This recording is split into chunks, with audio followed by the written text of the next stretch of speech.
I love that you're learning Japanese. How'd you learn slash pick it up?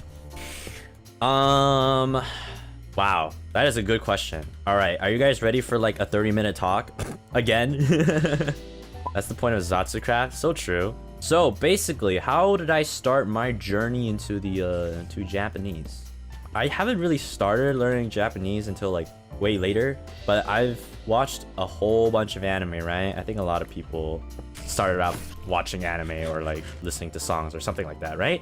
So I was the same. I watched anime for like I don't know, 3-5 years or something without really actively learning. But here and there you pick up some words like konnichiwa or kawaii or gomenasai, itadakimasu, so on and so forth. And then it wasn't until like I watched Japanese VTubers that I started to think about learning it.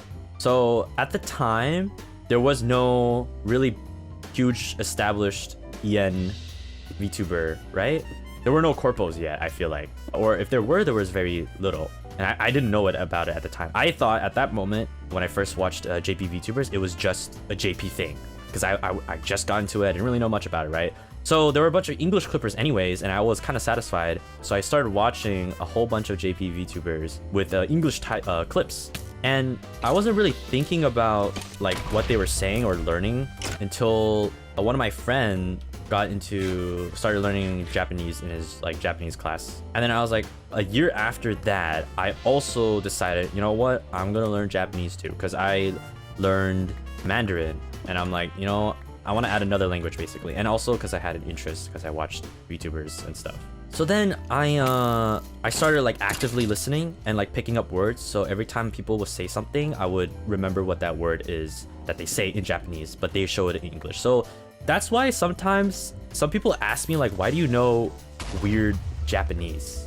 But that's because I learned it through watching JP streamers. So after like, I would say a year or two, I was like, okay, I gotta get into classes because I don't understand the grammatical structure. There's a lot of like different rules that Japanese has compared to English.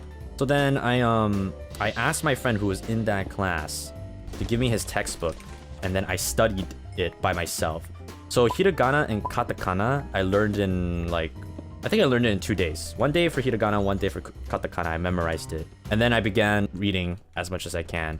And you know, since it's like the level 1, I didn't have to worry about kanji. I only focused on hiragana and katakana.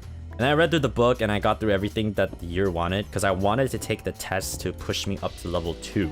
And then, you know, I studied like 2 weeks a little bit because the test was around that time. And then I went and took the test, and in order to get to the next level, you had to get a 70% or higher. And I got, I kid you not, a 69%.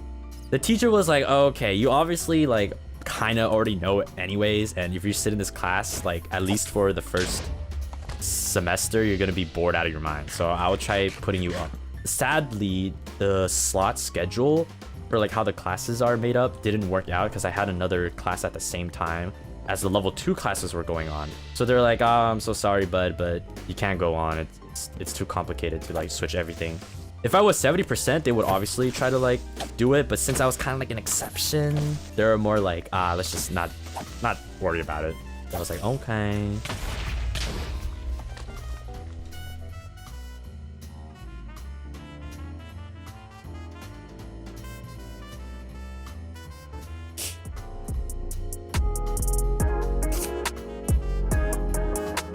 At least finish my sentence. Okay.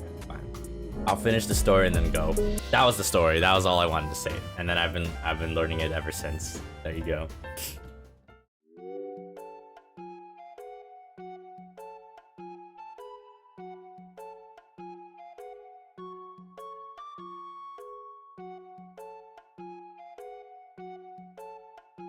I need a new mouse. Hold up.